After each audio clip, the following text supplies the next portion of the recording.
মাঝে মাঝে কুমির আইছে আর ভয়। এ বাবা, কুমির আছে এই নদীতে?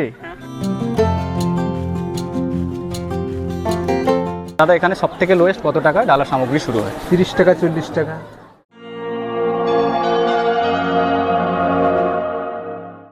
নমস্কার, সবাই কেমন আছেন?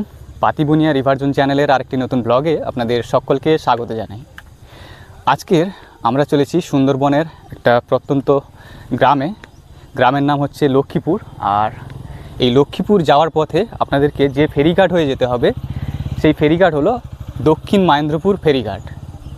তো আমরা এই লক্ষ্মীপুরে গিয়ে সেই গ্রামের যে প্রাকৃতিক পরিবেশ বা প্রাকৃতিক যে সৌন্দর্য, সেখানকার মানুষদের যে জীবনযাত্রা, সেই বৈচিত্র্যই কিন্তু আজকের এই ভিডিওতে তুলে ধরবো। তো ভিডিওটা দেখতে থাকুন, আশা করছি ভালো লাগবে। লক্ষ্মীপুরে আসতে গেলে প্রথমে আপনাদেরকে শিয়ালদহ সাউথ সেকশন থেকে নামখানা অথবা লক্ষ্মীকান্তপুর লোকাল ধরে নামতে হবে লক্ষ্মীকান্তপুর স্টেশনে। স্টেশন থেকে বেরিয়ে যে সমস্ত রামগঙ্গাগামী বাস পাওয়া যায় সেই বাসে উঠে পড়ুন এবং নেমে যান ধ্রুব বাজারে। আর এরপর ধ্রুব বাজার থেকে টোটো বা মোটর ভ্যান ধরলেই সোজা পৌঁছে যাবেন দক্ষিণ মহেন্দ্রপুর। আর সেখান থেকেই আজকে আমাদের গন্তব্য হবে লক্ষ্মীপুর।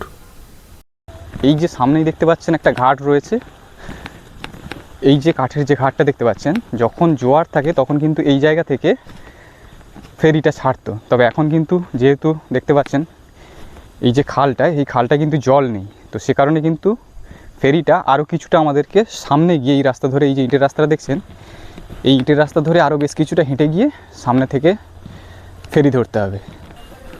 লক্ষ্মীপুর যেতে গেলে যে মহেন্দ্রপুর ফেরিঘাট হয়ে যেতে হবে, তো ফেরিঘাটে যাওয়ার আগেই কিন্তু এখানে আপনাদেরকে কাউন্টারে টিকিট কাটতে হবে। তো চল, এই যে ইটের রাস্তাটা আমরা ধরে হেঁটে এলাম। এবার এখান থেকে দেখুন ঢালাই রাস্তা তো রয়েছে, আর রাস্তাটা আরও বেশ কিছুটা সরু হয়ে জঙ্গলের মধ্যে দিয়ে কিন্তু ফেরিঘাটে পৌঁছেছে।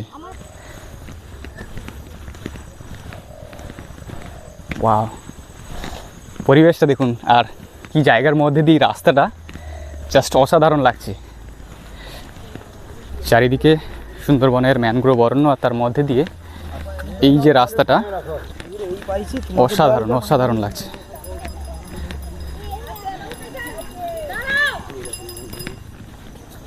প্রচুর লোকজন কিন্তু ওই পার থেকে আসছে ফেরিঘাট হয়ে।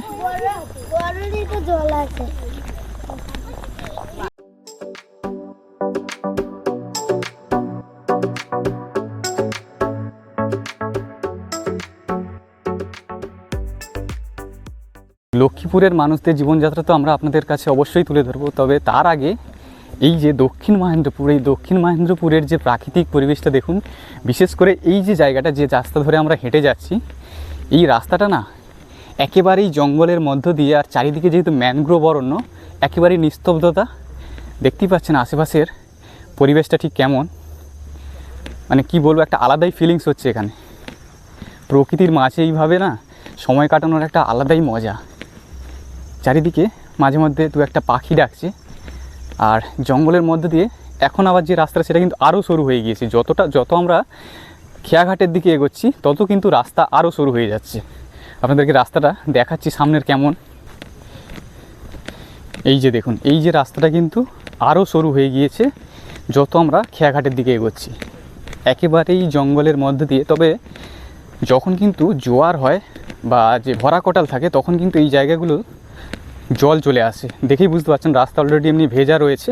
আর যেহেতু একেবারে নদীর মধ্যেই বলতে পারেন এই জায়গাটা, একেবারে নদীর যে পাড়, সেই পাড়ে, তবে জোয়ারের জল এলে তখন কিন্তু ওই যে আরেকটা যে ফেরিঘাট রয়েছে সেখান থেকে কিন্তু ট্রলার ছাড়ে। কি সুন্দর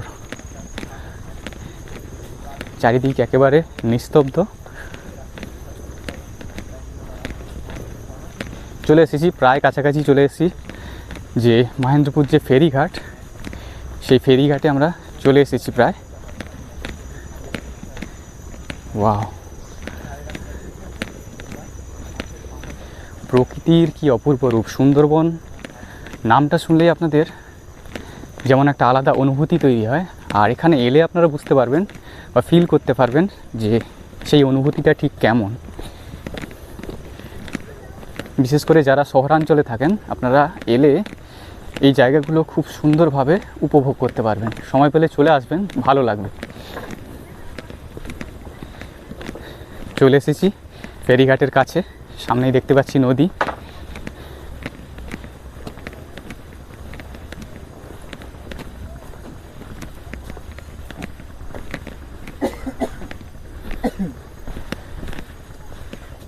এই হচ্ছে ফেরি পারাপারের ব্যবস্থা। সামনে দেখতে পাচ্ছেন এই যে ভুটভুটি বা ট্রলার, এই নৌকো করেই কিন্তু আমরা ওপারে যাব লক্ষ্মীপুরে।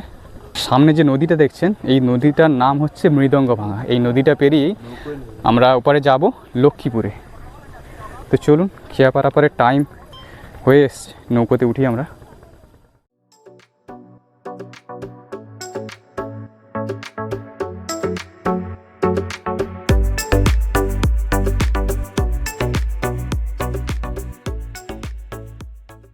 লক্ষ্মীপুর ফেরিঘাটে আমরা চলে এলাম। দেখুন প্রচুর মানুষজন ওপার থেকে এপারে এসছে। আর আমরা কিন্তু এখানেই সামনে একটা বিশালক্ষী মায়ের মন্দির রয়েছে, সেই মন্দিরে যাব। আর চারিদিকের ভিউটা দেখুন কত সুন্দর, এই নদী প্রকৃতি।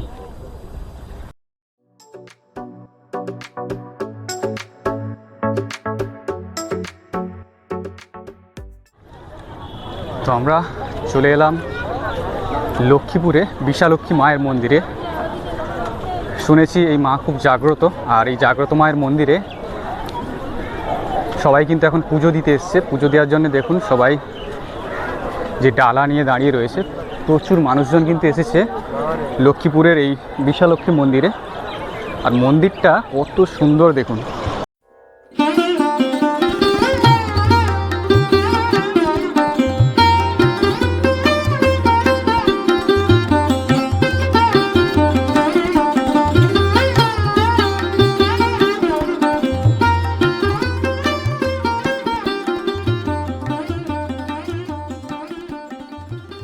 আর মন্দিরে কিন্তু প্রচুর ভিড় হয়েছে মানুষজনের।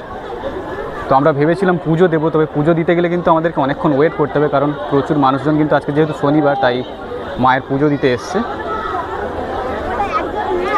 আর আপনারা পুজো দিতে গেলে পুজোর যে ডালা আপনারা কিন্তু এই সমস্ত দোকানগুলো থেকে পেয়ে যাবেন। এখানেই দেখুন আশেপাশেই প্রচুর এরকম ডালার দোকান রয়েছে, এখান থেকে কিন্তু আপনারা এই সমস্ত পুজোর ডালা দেওয়ার যে জিনিসপত্র পেয়ে যাবেন।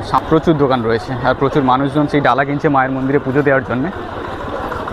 তো লক্ষ্মীপুরে বিশালক্ষী মায়ের মন্দিরে আপনারা যদি পুজো দিতে চান তাহলে আপনারা এখানেই সামনে পেয়ে যাবেন এরকম বেশ কিছু দোকান। তো আমরা এই দাদার দোকানে ডালার সামগ্রী দেখছি এবং দাদার কাছ থেকে জেনে নেবো যে কত টাকা থেকে ডালার সামগ্রী শুরু হয় আর কত টাকা পর্যন্ত আপনারা ডালার সামগ্রী দিতে পারবেন। তো একবার জেনে নিচ্ছি। আচ্ছা দাদা, এখানে সব থেকে লোয়েস্ট কত টাকা ডালার সামগ্রী শুরু হয়? 30 টাকা 40 টাকা। 30 টাকা 40 টাকা থেকে ডালার সামগ্রী। এবারে হায়েস্ট মাকে খুশি হয়ে যে যেমন দিতে পারে, যে যেমন। খুব সুন্দর দেখুন দাদাদের এই ডালার দোকান। দাদা আপনার নামটা কি? তপন মাটিয়া। তপন মাটিয়া। তো এই দোকান থেকে কিন্তু আপনারা ডালার সামগ্রী কিনতে পারবেন। খুব সুন্দর সাজানো গোছানো একটা দোকান, মায়ের মন্দিরের একেবারে সামনেই। মায়ের কেমন ফটো রয়েছে, মন্দিরের ফটো দেখুন কি সুন্দরভাবে ফটোগুলো তৈরি করা, বাঁধানো একেবারে ফটো। আর এখানে কিন্তু ডালার যে সামগ্রী সমস্ত কিছুই রয়েছে, ফুলের মালা থেকে শুরু করে। দেখে খেয়ে মানুষকে বলতে পারো কেমন মিষ্টি হবে, সেটাই হচ্ছে ব্যাপার। মিষ্টি শুধু দেখলে হবে না, খেয়ে দেখে নিতে হবে। তো দাদা এটা মিষ্টি টেস্ট করতে দিলেন, ভালো কিনা সেটাই বলতে হবে, তবেই তো নিতে হয়। না খুবই ভালো লাগলো মিষ্টিটা। মিষ্টি ভালো কিনা সেটাই দেখে নিতে হবে, ভালো মিষ্টি হবে এখানে। তো অবশ্যই কিন্তু আপনারা পুজো দিতে এলে মন্দিরে দাদার এই দোকানে চলে আসতে পারেন। সমস্ত রকম পুজোর সামগ্রী কিন্তু এখানে পাওয়া যায়। মন্দিরে পুজো কটা থেকে কটা পর্যন্ত হয়? 6:30 7টা থেকে যত সময় মানুষজন থাকবে তত সময় পুজো হয়। সকাল 6:30 বা 7টা থেকে হ্যাঁ, সারাদিন মোটামুটি যতক্ষণ মানুষজন থাকে পুজো। যত সময় মানুষজন থাকবে তত সময় পুজো হয়। আর প্রতিদিনই পুজো হয়। প্রতিদিনই পুজো হয়। আর বিশেষ কোনো বার এরকম কি? না, শনিবার মঙ্গলবার একজন লোকটা একটু বেশি থাকে। আচ্ছা আচ্ছা, আজকে যেমন শনিবার, ওই জন্য মায়ের মন্দিরে এরকম ভিড়টা বেশি। হ্যাঁ। তো যাই হোক, আপনারা কিন্তু এখানে এলে পেয়ে যাবেন পুজোর সামগ্রী। আর আমরা মায়ের মন্দিরটা আরেকবার দর্শন করে তারপরে আশেপাশের যে লোকাল এরিয়া, সেই লোকাল এরিয়াতে যাবো আর এক্সপ্লোর করব।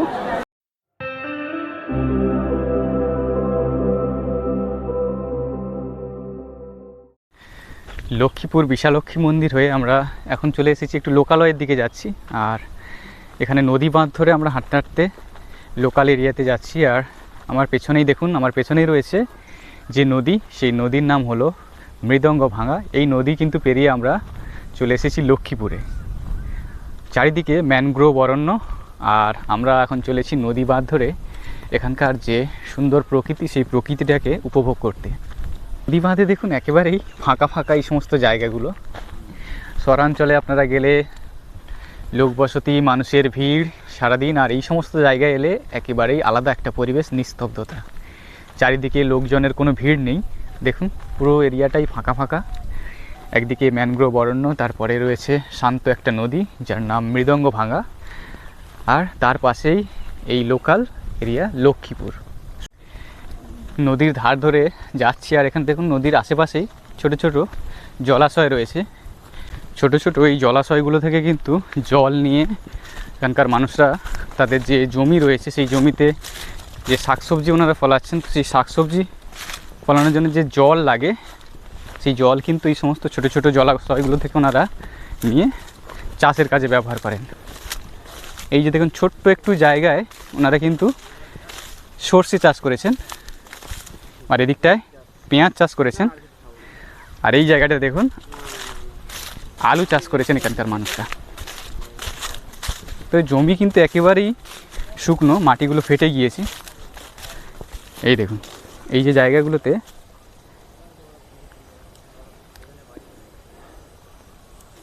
আলু চাষ করেছেন এখানকার মানুষরা, আর এই যে পাশে দেখুন এখানে রয়েছে পেঁয়াজ।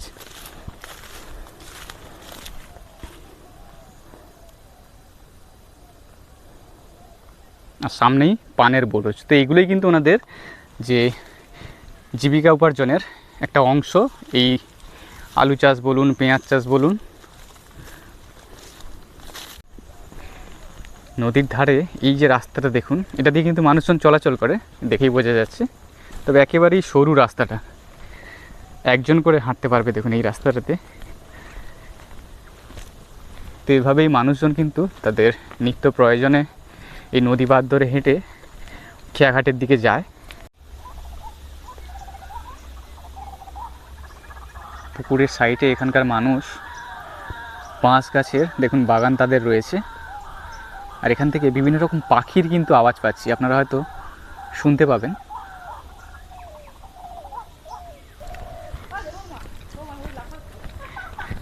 দিদি কেমন আছেন? হ্যাঁ ভালো আছি। ভালো আছেন তো? ওদিকে লোকাল এরিয়াটা মোটামুটি যাওয়া যাবে তো? ওই পাশ, হ্যাঁ ওদিকে ঢালাই রাস্তা আছে, ঢালাই রাস্তা ওইদিকে চলে যাচ্ছে মন্দির। আচ্ছা এদিকে চলে যাচ্ছে, ওইদিকেও রাস্তা আছে। আচ্ছা, এদিকে মোটামুটি লোকালিটি আছে। হ্যাঁ রাস্তা দিয়ে আর নদী বাঁধে একদম যে সোজা চলে যেতে পারবে, তো ওখানে ঢালাই রাস্তা পড়বে। বুঝলাম বুঝলাম। এটা আপনাদের বাড়ি? হ্যাঁ এই আপনাদের সব ধানের কাজ তো মোটামুটি হয়ে গিয়েছে দেখতে পাচ্ছি। আমাদের এখানে সব মাটির বাড়ি, কারু পাকার বাড়ি, ওই এক সাইডে পাকার বাড়ি। না ঠিক আছে, গ্রামের একটা ঐতিহ্যও রয়েছে, হয়তো ঝড় বৃষ্টির সময় হয়তো কষ্ট হয়, তা না হলে কিন্তু এমনি দেখতে ভালো লাগে। আমাদেরও বাড়ি গ্রামে। বলো কেন আর সরকারের কথা বলো কেন? ঘর কি হবে ম্যাংসা মদা, এখানে তো বাড়ি বলতে ওই একটাই দিয়েছে সরকার, ওইটাই হয়েছে। একটাই বাড়ি সরকার থেকে দিল, আর বাকি বাড়িগুলো বাড়ি নয়? আমাদের হয়েছে বলতে এখনো টাকাই ঢুকছে না। আচ্ছা আচ্ছা, টাকাই ঢুকছে না, এইটাই সমস্যা, টাকা ঢুকলে হবে। তো এইটা দিদিদের বাড়ি এখানে, এই বাড়িটা। আর ওনাদের কিন্তু সব চাষের যে ধান, সেই ধান উঠে ঝাড়াও নাও হয়ে গেছে।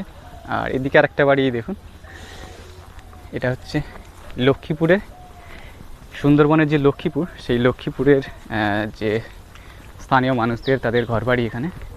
এই দেখুন, এটা কি দোতলা বাড়ি? আচ্ছা দিদি, এটা আপনাদের দোতলা বাড়ি নাকি? এটা কি দোতলা বাড়ি না জাস্ট এরকম? আচ্ছা আচ্ছা, ঠিক দেখতে কিন্তু এরকম দোতলা যে মাটির বাড়িগুলো হয়, এর ঠিক সেই স্টাইলের। তো এই একটা বাড়ি দেখুন, আপনারা সমস্ত জায়গায় শহরাঞ্চলে তো আর এই সমস্ত ঘর বাড়ি দেখতে পাবেন না। আর এরকম কিন্তু মাটির বাড়ি দোতলা হয়, তবে এই বাড়িটা কিন্তু দোতলা নয়, কিন্তু দোতলার যে স্টাইলটা ঠিক সেই ধাঁচে কিন্তু এই বাড়িটা বানানো। দেখুন সুন্দরবনের এই লক্ষ্মীপুরের মানুষদের ঘর বাড়ি, কত সুন্দর একটা প্রকৃতি কিন্তু আপনারা এখানে এলে খুঁজে পাবেন। মাটির বাড়ি কিন্তু, এই যে দেখুন এই বাড়িটা মাটির বাড়ি, আর টালির যে ছাউনি রয়েছে। এই একটা বাড়ি রয়েছে দেখুন, এই বাড়িটাও মাটির বাড়ি, তবে আশেপাশটা কত সুন্দর লাগছে দেখুন, কি সুন্দরভাবে যে মাটির যে প্রলেপ দেওয়া এই বাড়িগুলো, দেখতে খুবই সুন্দর লাগছে। জানি না দাদারা হয়তো দুপুরে বাড়িতে হয়তো ঘুমাচ্ছে।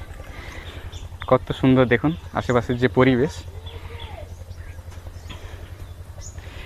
মাটির বাড়ি, এটাতে অ্যাজবেস্টারের যে চাল দেওয়া রয়েছে। আর এই হচ্ছে এখানকার আশেপাশের পরিবেশ, দারুণ। আপনারা চলে আসতে পারেন, আপনারা এসে লক্ষ্মীপুরের যে বিশালক্ষী মন্দির, সেই মন্দিরে পুজো দিতে পারেন, তার সাথে সাথে কিন্তু এখানকার যে লোকাল এরিয়াগুলো ঘুরে যেতে পারেন। বাড়ির সামনে এখানে ছোট্ট একটা পুকুর রয়েছে, যে পুকুরটাই কিন্তু ওনাদের যে থালা বাসন ধোয়া বা যে সমস্ত কাজকর্ম ওনারা এই পুকুরটাকেই ব্যবহার করেন। ছোট্ট একটা পুকুর কিন্তু বাড়িটার সামনে রয়েছে। আর এই যে ছোট্ট একটা ঘর রয়েছে, এটাতে কিন্তু ওনারা মাটির উনুন, দেখতে পাচ্ছেন গ্রামে মাটির উনুনে রান্না হয় কাঠের জালে। এটাতে যতদূর সম্ভব হাঁস মুরগি বা কিছু, তার জন্য যে ঘর বানিয়ে রেখেছেন ওনারা। তো ছোটো ছোটো এই সমস্ত জিনিসগুলো আপনারা কিন্তু সুন্দরবনের এই সমস্ত এরিয়াগুলোতে এলে ঘুরে দেখতে পারবেন।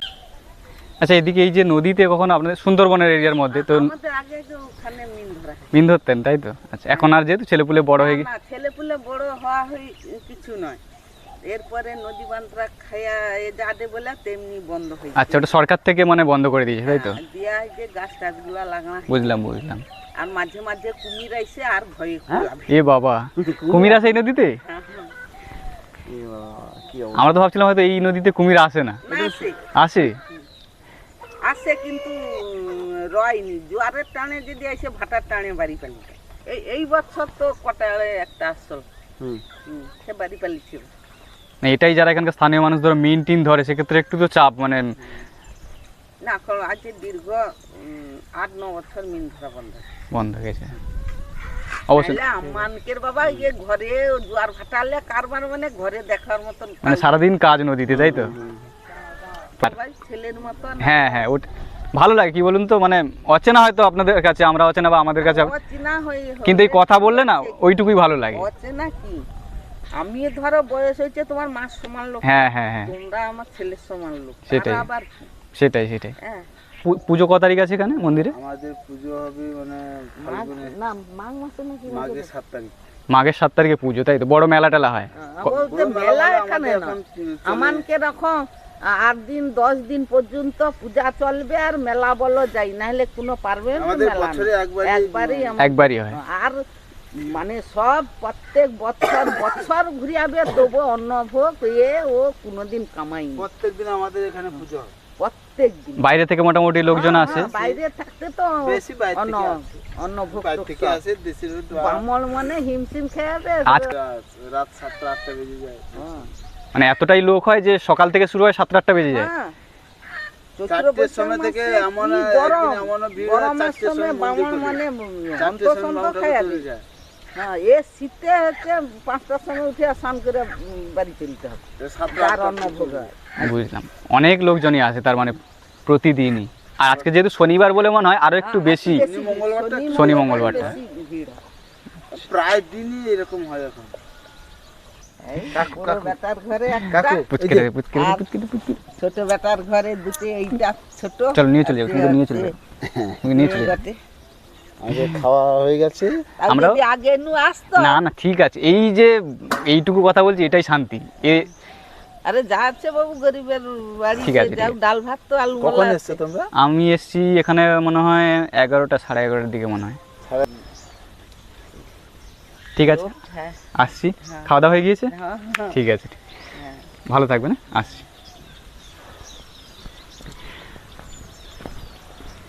এই হচ্ছে সুন্দরবনের লক্ষ্মীপুরের মানুষদের যে ঘর বাড়ি। এখানে ছোট্ট একটা খড়ের ছাউনি দেওয়া, তাদের হয়তো যে হাঁস মুরগি বা সেই সমস্ত রাখার জন্য, যে গবাদি পশু রাখার জন্য যে একটা ঘর বাড়ি তৈরি করে রেখেছে খড়ের ছাউনি দিয়ে।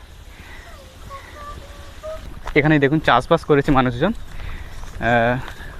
অল্প কিছু চাষ করেছে। তার মধ্যে যেমন রয়েছে দেখতে পাচ্ছি বেগুন রয়েছে, আর কিছু লঙ্কা গাছ রয়েছে, বিনস রয়েছে। এই দেখুন গাছে কিন্তু বেগুনও ধরেছে।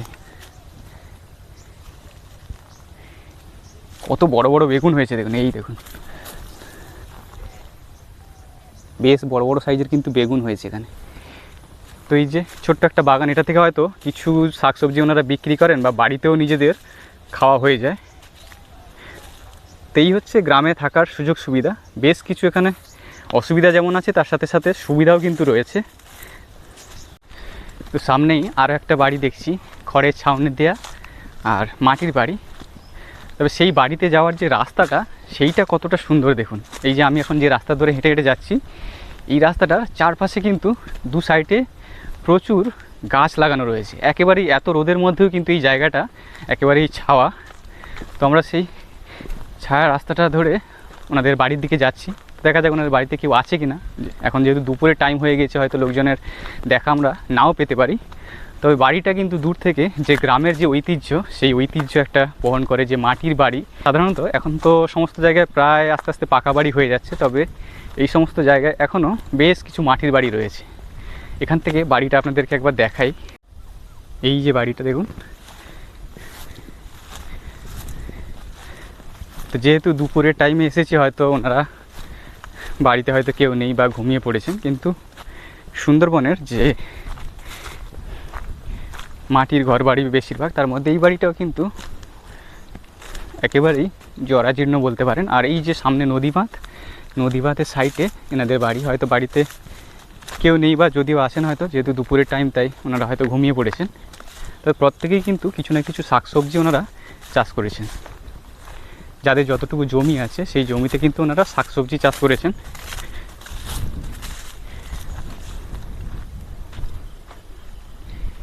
এই হচ্ছে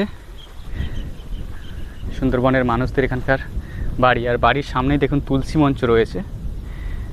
ভগবানের প্রতি শ্রদ্ধা সবারই রয়েছে। সবাই এরকম বাড়ির সামনে, প্রত্যেকেরই বাড়ির সামনে প্রায় দেখলাম এরকম তুলসী মঞ্চ রয়েছে। আর এই বাড়িটা দেখুন, এই বাড়িটাতে বাড়ির চালে যে লাউ গাছ তুলে দিয়েছেন। আর চারিদিকে দেখুন বেশ অল্প অল্প করে সমস্ত রকম শাকসবজি ওনারা কিন্তু চাষ করেছেন। ছোট্ট একটা বাড়ি, নদীবাঁধ থেকে বাড়িতে ঢোকার হচ্ছে রাস্তা। আর লোকাল এরিয়ার মধ্যে থেকে আসার জন্য এই যে গাছ দেখছেন, এই গাছগুলোর মধ্যে দিয়ে যে রাস্তাটা চলে এসেছে, এই রাস্তা ধরেই কিন্তু ওনারা আসেন। তো এখানকার বেশ কিছু মানুষদের সাথে কথা বললাম, স্থানীয় মানুষদের সাথে। একটা জিনিস কি ভালো লাগে জানেন, আমরা কিন্তু ওনাদের কাছে একেবারে অচেনা, তা সত্ত্বেও কিন্তু ওনারা এমনভাবে কথা বললেন বা বলছেন যে আপনারা খেয়ে যান, বা এটাও বলছিলেন যে আপনারা আরেকটু আগে এলে যে আপনাদের গরিব বাড়ি, কিন্তু যা আছে আপনারা সেটাই খাবেন। তো আমরা বললাম যে আপনি এই এতটুকু যে বললেন খাওয়ার কথা, এটাই আমাদের জন্য যথেষ্ট। আর এই যে এত সুন্দরভাবে কথা বলেন ওনারা, অচেনা মানুষ হলেও কিন্তু ওনাদের কথাবার্তাতে একটু আমাদের সেটা অনুভব হয়নি যে আমরা ওনাদের কাছে অচেনা। খুবই ভালো লাগলো ওনাদের সাথে কথা বলে। বলছিলেন যে এই যে নদীটা রয়েছে, এই নদীতে কিন্তু যখন তখন কুমির চলে আসে। আর সুন্দরবনে এটা খুবই একটা স্বাভাবিক ব্যাপার যে নদীতে কুমির আসা। আর এছাড়া ওনারা এখানে মিন ধরতে লাগে। তবে যেহেতু মিন ধরলে এই সমস্ত যে নদী এরিয়াগুলোতে কাদা মাটিগুলোতে অনেকবার হাঁটা চলা করতে থাকলে তখন কিন্তু মাটিগুলো আস্তে আস্তে নেমে যায়। তো সে কারণে কি হয়, বা এখানকার যে ছোট ছোট যে চারা গাছগুলো যেগুলো হয়, সেই চারা গাছগুলো নষ্ট হয়ে যায়। তো সে কারণে সরকার থেকে কিন্তু যে গত 9-10 বছরে এই মিন ধরার যে ব্যাপারটা সেটা কিন্তু বন্ধ করে দিয়েছে ওনারা বললেন। তা না হলে ওনারা কিন্তু আগে এই নদীতে মিন ধরতেন, এটাই ওনাদের জীবন জীবিকা। এখনও হয়তো মাছ ধরে, তবে নদীতে সাইডে যে জাল টেনে মিন ধরা, সেই মিন ধরাটা কিন্তু এখন আর হয় না, যেহেতু সরকার থেকে ওটা এখন বন্ধ করা আছে। হাঁটতে হাঁটতে আবার দেখুন নদীর এমন একটা জায়গায় চলে এসেছি যেখানে এই দেখুন নদীর জল রয়েছে একেবারেই শান্ত। আর বেশ কিছু যে ম্যানগ্রোভ গাছ, সেই ম্যানগ্রোভ রয়েছে কিন্তু এই সমস্ত জায়গায়। চারিদিকের প্রকৃতিটা দেখুন। আর ভাবতে পারছেন যদি এই সমস্ত জায়গায় কুমির চলে আসে তাহলে কি মনে হবে। আর কুমির আসাটাই কিন্তু এখানে স্বাভাবিক একটা ব্যাপার। সুন্দরবনের বিভিন্ন এলাকায় এরকম কুমির ঢুকে পড়ে। আর সেটাই কিন্তু এখানকার মানুষের জন্য খুবই, যারা নদীতে বিশেষ করে মিন বা মাছ কাঁকড়া ধরতে যায় তাদের জন্য খুবই কিন্তু বিপজ্জনক একটা বিষয়। এখানে দেখুন সামনে একটা বাড়ি রয়েছে, তাদের যে গবাদি পশু গরু সেগুলো কিন্তু এখানে বাঁধা। তো এইরকম বেশ কিছু জিনিস কিন্তু আপনারা সুন্দরবনের বিভিন্ন গ্রামাঞ্চলে এলে এইগুলো কিন্তু লক্ষ্য করতে পারবেন। চাষের যে ধান উঠেছে সেই ধানকে দেখুন গাদা বেড়ে রাখা হয়েছে। এই দেখুন সোনার ফসল গ্রাম বাংলায়। আর এটা ওনাদের হচ্ছে গোয়াল ঘর, খড় দিয়ে ছাওয়া এই ঘরটা। এই যে জালগুলো দেখছেন, এই জালগুলো দিয়ে কিন্তু এখানকার মানুষরা নদীতে কিন্তু মাছ ধরে। এই যে জালগুলো দেখুন, এই জালগুলো নদীতে পেতে মাছ ধরে। সুন্দরবনের এই সমস্ত এলাকার মানুষদের প্রধান যে জীবিকা হলো সেটা হচ্ছে নদীতে মাছ কাঁকড়া ধরা। মিন ধরাটা এখন হয়তো বন্ধ আছে, সরকারিভাবে এটাকে বন্ধ করা হয়েছে, তবে অনেকেই কিন্তু মাছ কাঁকড়া ধরেন। তাহলেও অনেকেই আবার এখন রুজি রোজগারের টানে বাইরে কাজে চলে যান। তো এইভাবেই এনাদের যে দৈনন্দিন জীবনযাত্রা সেগুলো কাটে। এই দেখুন, এই একজন মায়ের স্নেহে ছায়ায় বড় হচ্ছে আস্তে আস্তে নদীর ধারে। মায়ের সাথে সাথে ও কিন্তু ঘাস খাওয়াটা শিখছে। কি সুন্দর, তাই না? চলুন এবার ফেরা যাক। সুন্দরবনের লক্ষ্মীপুরের বিশালক্ষী মায়ের মন্দির, এখানকার মানুষদের মিশুকে মন, আর সবশেষে এখানে যাতায়াতের পথের যে অপরূপ সৌন্দর্য, আশা করি সবটাই আপনাদের মন ছুঁয়ে গেছে। ভিডিওটি আপনাদের কেমন লাগলো অবশ্যই কমেন্টে জানাবেন। তো বন্ধুরা, আজকের ভিডিও এখানেই শেষ করছি। আপনাদের সাথে আবারও দেখা হবে পরবর্তী ব্লগ ভিডিওতে। ততক্ষণের জন্য সবাই সুস্থ থাকুন। শুভরাত্রি।